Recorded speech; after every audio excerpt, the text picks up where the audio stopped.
Présentation et théorie. Lors d'une agression au couteau, on ne peut plus parler de combat, de self-défense, mais de survie, par rapport à un individu qui veut vous tuer. On ne joue plus une victoire, une reconnaissance, mais sa vie. Les techniques et surtout la psychologie sont alors totalement différentes. L'apparition d'une arme dans un conflit vous enlève du combat rituel et vous amène directement dans celui de la rue ou de la jungle. Sans règles, sans compromis. Vous allez devoir faire face et agir d'une façon peut-être contraire à vos principes et à votre éducation.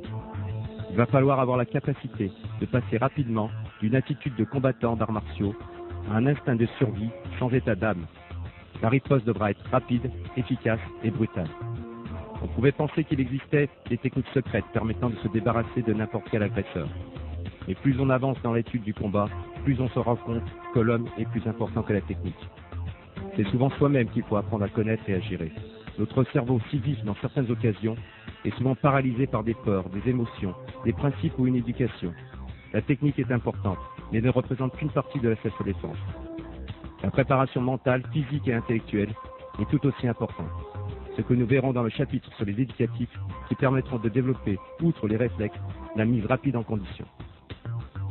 On peut dire qu'il y a deux grands cas de figure dans les attaques au couteau. Les agressions où l'on voit l'arme et celles où on ne la voit pas. Dans le premier cas, ce sont des attaques après menace ou intimidation avec l'arme. Ou alors, un individu qui, au cours d'une dispute ou d'un coup de folie, saisit le premier ustensile tranchant ou perforant. Dans ces deux cas, il ira